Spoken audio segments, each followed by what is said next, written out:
In the next edition of It's About Money, my guest will be Angela Uttaro.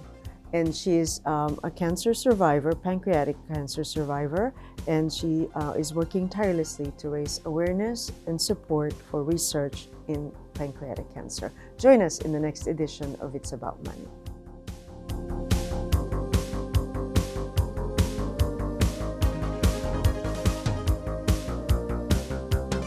Hello and welcome to another edition of It's About Money. I'm Nannette Nocon and thank you for joining us. I am thrilled today that my guest is Angela Uttaro, and she's a pancreatic cancer survivor. It is one of the most aggressive cancers. It's challenging and aggressive, often diagnosed in later stages, and known for its low survival rate, I understand. But despite this odds, survivors and advocates are working tirelessly to raise awareness and support research and bring hope to others facing the disease. And so today I'm just really honored to welcome you here, Angela. Well, I'm honored to be here. Thank you very much for the opportunity. Thank you.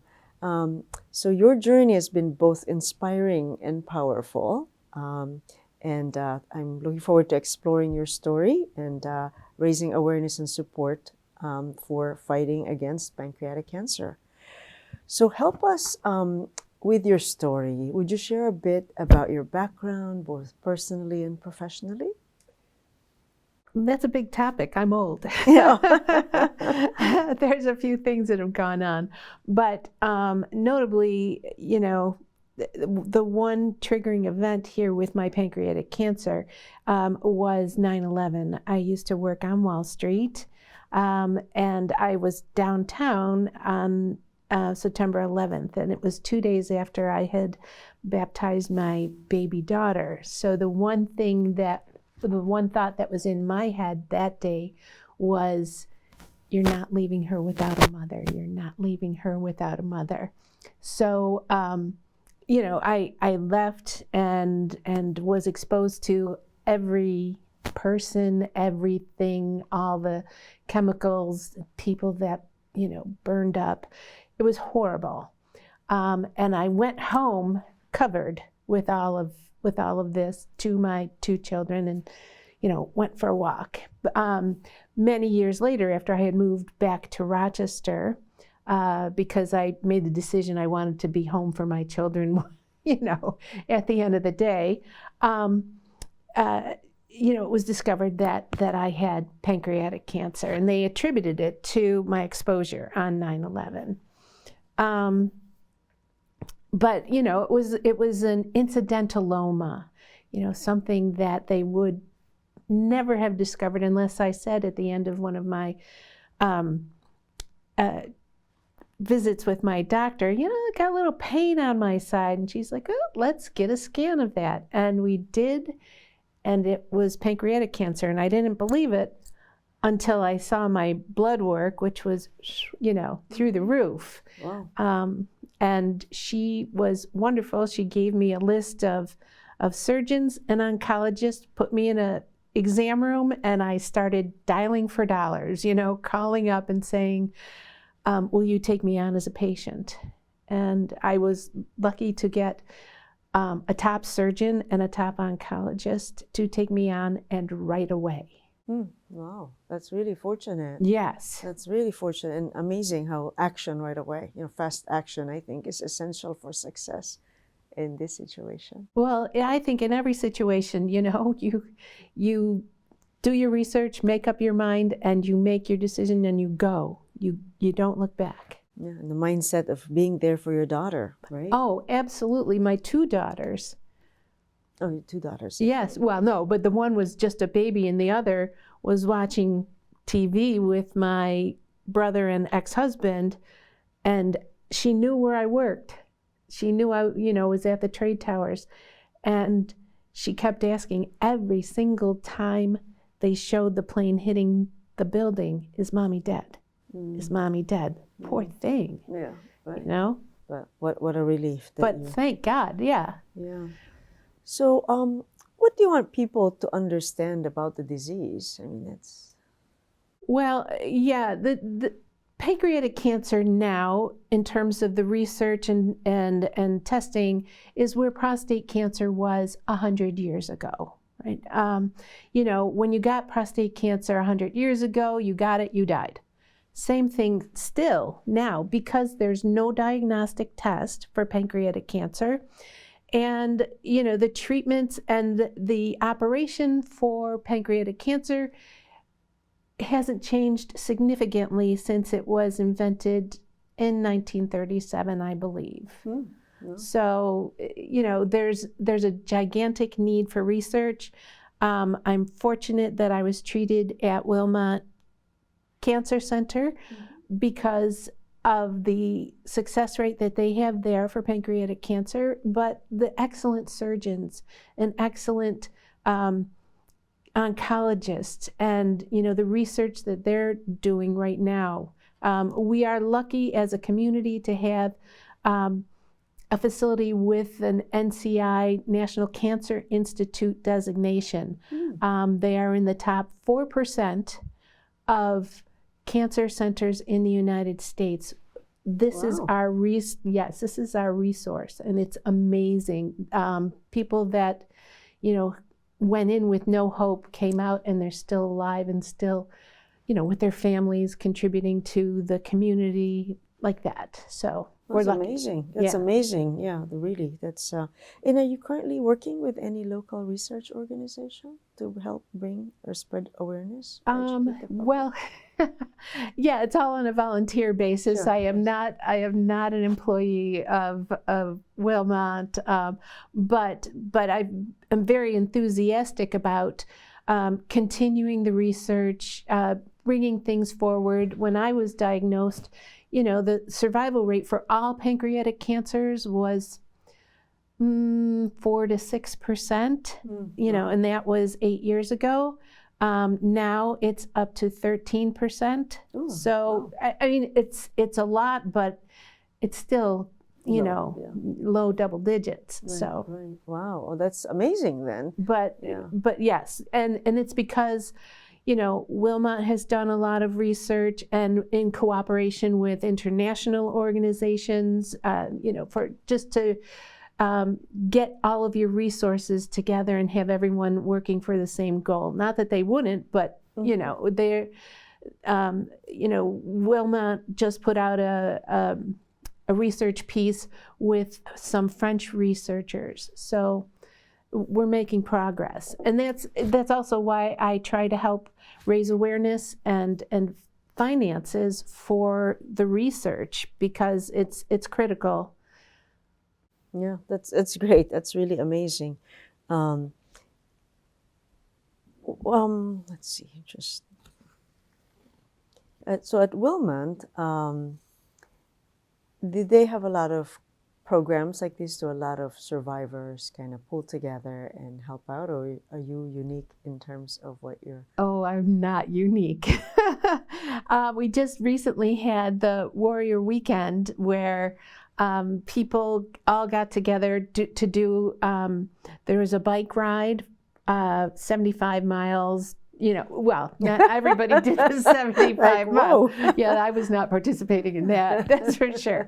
But there's a bike ride, there was spinning, so you can participate in any way that you could. We even had like a little 1 mile fun walk for the kids to, you know, but everybody participated. There was music and food and, you know, just survivors, people who were currently under treatment, but all people who were enthusiastic about raising funds for cancer research. And there's, you know, there's a ton of different cancers, not just pancreatic cancer at Wilmot, but, you know, some more rare forms of cancer and some very common forms of cancer, but aggressively treating them and cranking out more survivors. Yeah, So that's a good way to put it. Yeah. You got a visual on that. Oh, that's good. Yeah. Survivor rate. So, so in the fundraiser, the volunteers all work at getting more people to participate in the bike ride and the walk. walk, run, whatever, and it's a lot of fun. It's a big fun event. We also have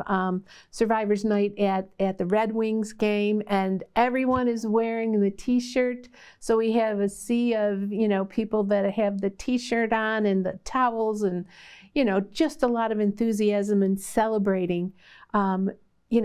Celebrating that they're still here. Sure. And so grateful that everyone is still here. Yeah, that's great. That's great. This did they have like a fundraising goal that the volunteers try to meet? Oh, big ones.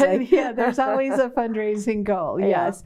Well, it's because the government has stepped back from Research funding. right, from funding the research, and a lot of individuals. I mean, where the breakthroughs come from is at the university level, at that kind of level, because they're doing basic research to find cures, versus applied research, which you find applications for the cures, like that. Yeah. So you can't really do that part until you've found a cure. Yeah, you have to find something to exploit, right? Yeah.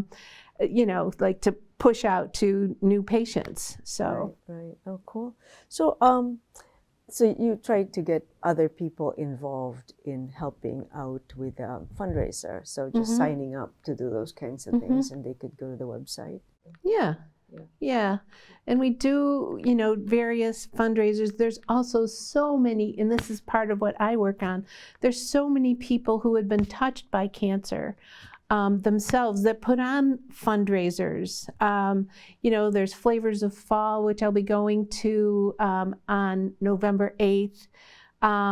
Which they've been doing this for I think 23 years, something like that. Yes, and it gets bigger and better, and it's a arts and crafts kind of a festival. Pancreatic Cancer of Western New York, PanCan. Right, the same day on November 8th, they're hosting a walk at Gates Chili, and that walk brings together families of survivors, but also honors the people who have gone before us, who have tried, but they also raise money for research and scholarships like that for education. And part of the goal, for me when I go to these fundraisers that people put just out of the goodness of their heart that they put on, I go and I'm telling them about the resources that we have at Wilmot, and I mean, I'm giving out phone numbers, you should contact this doctor, that doctor. I feel like Lucy Van Pelt with my, my 5-cent sign up, just helping people know what's available to them. And just like, get treated, this is the resource that we have, because this is 27 counties that we're dealing with at Wilmot. So it's a big catchment area. I guess so. It serves quite a big area. Yeah, 3 million people. Right. And if someone wants to get involved in helping raise money, what do they do? Where do they go? Well, there's advancement. I work with Barbara Balkane at, specifically Barbara and I work together. She's an employee of Wilmot, but she helps coordinate some of those, if you want to do an individual fundraiser like that. And then, it's a good time of year right now. We're talking about money too, that you can make a tax-deductible donation to Wilmot if you want to honor someone who has passed, or if you just want to, you're moved to support this local resource, which it's amazing. Sure. There's a lot of ways to do that efficiently, right? The required minimum distribution, the qualified charitable distribution, all those different strategies. Yeah. Right, and you know them well. Yeah, highly appreciated assets can always maximize the value of the gift. Right. Mm-hmm. That sounds good. Mm-hmm. And November is always Cancer Survivor Month, right? Well, That's it's pancreatic Oh, cancer. pancreatic. Okay. Pancreatic Cancer Survivor Month. Wear Okay. purple. Oh, purple. You know, like Okay. pink is for breast cancer, purple is for pancreatic cancer. Oh, wow. So, yeah. Okay, that sounds good. We're just gonna take a quick break. My guest is Angela Uttaro, and we're talking about pancreatic cancer, surviving that, and moving forward with enthusiastically helping research funding and education. We'll be right back. All right, look at you taking the stairs. Who are you? We're your lungs. We are proud of you for quitting smoking, but you still may be at risk for lung cancer. A routine cancer scan can detect it early when it's more curable. Good to know. Well, I gotta go somewhere. So do we. So do we. Listen to your lungs. Get a routine screening that could save your life. Talk to your doctor and learn more at savedbythescan.org. And we're back. I'm Nannette Nocon, and this is Angela Uttaro, my guest, who is a pancreatic cancer survivor and a very enthusiastic volunteer helping research and awareness. So thank you so much for being here. Let's talk about the personal side of it. When you were diagnosed, what did that mean for you financially? Did you have to quit working? Tell me about that. My employer at the time was Oppenheimer Funds, and they were, so I'm in finance as well, but they were quite flexible. I worked the entire time, sometimes from home, but most times in the office, dealing with whatever side effect, including baldness, which I am not a good bald person. But including everything, and they were very supportive, which was great because I didn't have to go on disability. I didn't leave. I could still keep up with my investments for our funds, in addition to, giving a sense of normalcy for your family. Mm-hmm. Like my daughters were very concerned, like, Mom, you can't die. Okay, I won't. I love that. But it was a great help financially and emotionally to be able to still do that. And, the doctors at Wilmot knew that I was still continuing to work. And I think that helped with my survivorship, quite frankly, because, you're moving, you're engaged, you're not just laying around waiting to die, I guess, Sure. You don't want to say that kind of thing. But, so it was helpful from a variety of reasons, but financially it was a godsend, quite frankly, because, I support my family. What would I do? Yes. So that was really great. That's wonderful. So it's really just the flexibility of your schedule and your treatments. Mm-hmm. There come a time where it's like, oh, this is so exhausting. Yes, there were moments like that, but you keep going, and I think. I believe in the mind-body connection, and if you keep going and you bring it, you're, just like your profession, you bring it and you will be successful. You like your financial planning, you make an effort and you will be successful, like that. Yes, so that's great. I love your mindset because really a lot of people give up and then it just, everything gives up. Your subconscious kind of meets that. And yeah. So that's wonderful that you were able to do it and having a supportive employer. Supportive employer, my kids, Mm-hmm. my cousin every day, like that was very helpful. And I was so grateful for that. And I really do think that it makes a difference in your survival across the board. Like, in your profession, in your financial life, in your personal life, if you're there, if you're all in. Yeah, it makes a huge difference. It does. Right. That's right. And so talk to me about like insurance and the cost of treatments and things like that. How did you manage with that? Well, I was grateful that I had good insurance. But even with good insurance, there were a lot of things that were not covered, because the treatment is very expensive. So, it's a good thing I didn't go on vacation a whole lot. I had savings in reserve that I could meet my expenses with. You know, it's a reason that people go into bankruptcy frequently is because of medical Catastrophes, sure. yes. Yeah, 50% of bankruptcies is from that. Yeah. Right, right. So I was lucky. Oh, well, so much for that vacation. You know, But yeah, the foresight to have some cash reserves and manage your absolutely. finances in a healthy way. So when this came up, it wasn't like I'm going to have to forego that treatment or go into debt or. Right. And I also had a will, which a lot of people neglect, you know, especially women, I think, not because they think they're never going to die or anything like that, but there's always something that's pressing. And, you know, you need to take care of things like that. You need to take care of your financial life and have things set. I mean, that was one worry that I didn't have to have because I was always pretty conservative in, you know, my spending and saving, so that I didn't have that extra burden, that I could afford being treated and listening to my kids, you know, so I didn't die. Yeah, that's great. Yeah, that's really a goal, Mom. You can't die. You gotta live.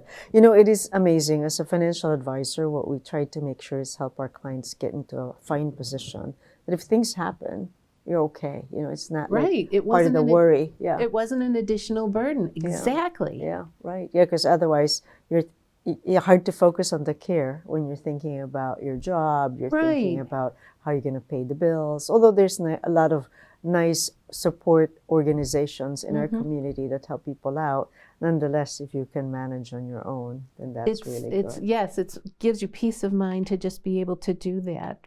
And not have to look for the agencies that will help. But, you know, Wilmot has part that will help, and, you know, PanCan, all these organizations have something that they do outreach with. So, but it's still another burden that you have to figure out where is it going to come from. And I prefer your approach. Yeah, it's just so much easier. It's the uncertainty of certainty, the certainty of uncertainty. You've got to really plan for whatever that uncertain thing is, right? Exactly. So how long did it take you to say, okay, the doctor to say that you're in remission? Is that the right word? I don't think that they ever said that I was in remission. I just don't have it now. Okay. You know, because there could be any place along the line an errant cell that got away, you know, that can start up a cottage industry in your body someplace, you know. That's a good way to put that. Let's hope not. Yeah. We'll put them out of business. Exactly, Right? exactly. So I go, you know, even though I'm 8 years out, I still go, you know, check in with my oncologist and get blood work done, you know. But and it's just part of maintenance of your whole self. So you have to do that. Pay attention to just make sure it doesn't creep up on you. And And what an amazing moment that was when your doctor, instead of brushing it off, that you had pain on your side, that actually let's do a test on that and pay attention. Because often it can be brushed off. Or, it's nothing. And the diagnostics aren't read properly, you know, or the blood work or whatnot. So it's really, it all worked out as best. Yeah. Right. And glad that you came back to Rochester. I bet going to treatment's a lot easier when you don't have all the contention of a busy environment. Well, that's the thing too about Wilmot is, you know, they encourage me to get another opinion. Yeah, and you're ugly too. No. But, you know, get another opinion. I went to Memorial Sloan Kettering, and they agreed 100% with the treatment that I was prescribed. But Wilmot, before I went for this second opinion, said that if they prescribe something different than what we're giving you, we will administer it here. So that would take away that burden of travel, because, you know, that's physically difficult to do that. As much as I still love New York, you know, after being there on Wall Street for 25 years, you know, I started when I was 5. Yeah, I was going to say, just thinking that, you took it right out of my mouth. Like, wow, how long have you had your career? That's really, that's great. Yeah, absolutely. Because again, if you could take away all those small hurdles, you focus on the treatment and just the quality of life. Then it makes a big difference, you know, because your platelets are low, your resistance is low. You know, energy levels low. The chemo can kill you as well as the cancer can. I mean, it's very aggressive. Aggressive meets aggressive, right? So you're trying to find that middle ground where you're not killing the patient, you're curing the patient. Yeah. So must be amazing to wake up every morning and say, I've got one more day, right? To just say, experience life. I mean, how do you feel about that? I was pretty enthusiastic to start with, Anyway, okay. I remember going to my doctor's office once and he's like, are you depressed? And I'm like, no, I have 2 beautiful daughters. I have a nice career, nothing to be depressed about. But, even more so now, I wanted to do something that was going to make a difference. I mean, I teach now, finance at Fisher, hoping to inspire people that are there that, yes, they can do it. If they want a career on Wall Street, you go. Yeah. You go. No one told you that you couldn't, so you go. Yes. And working with you is another example of that kind of a thing. It's like, that's legit. And I look at it like I'm helping people when I'm doing that. So sure, absolutely. I love it. I love that you're very actively engaging in helping people, right? Educating them in whatever, either with their careers or the part about raising money. So we really just want people to kind of get in touch and get involved, whether it's raising awareness, raising money, supporting patients, Any other ways that people can help, you think, with supporting pancreatic cancer? Just kind of. Well, come to our walk on November 8th, but also, there's a tremendous need for volunteers just to help, little things. I mean, if you think anybody can help, anybody can make a contribution, whether it's, helping get donations or helping to get people registered for a fundraiser, or, I had a trivia afternoon and my friends brought their adult children to help, take money as people were coming in, their $12 fee or whatever, Sure. But there's all kinds of things. And if you're so inspired, host a fundraiser, in your backyard, a bake sale or whatever, different things, but whatever inspires somebody. Sure. You can make a big difference no matter how much you want. Yes, and if you need a tax deduction. Right. That's right. I love it. That's great. So we could all be in it together and help out. So thank you so much for all the work that you've done. Yeah, Some thanks. people have a story, but they don't do very much to help others. And well, my tagline was always, the life you save may be your own or someone you like even better. Oh, I love that. That's great. That's great. Oh, what a pleasure it's been to talk with you, Angela. Oh, it's been great talking to you too. Thank you for all the work that you do with educating people on, how they can make a better life.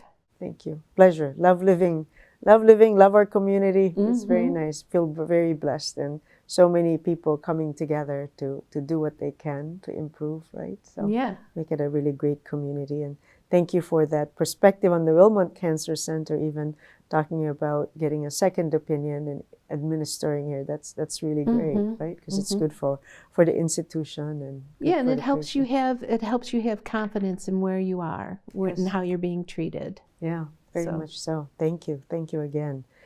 And thank you, our listeners today, our viewers, for tuning in and listening to our conversation. I'm grateful for Angela Uttaro as our guest, and I hope you check out Pancreatic Cancer Awareness.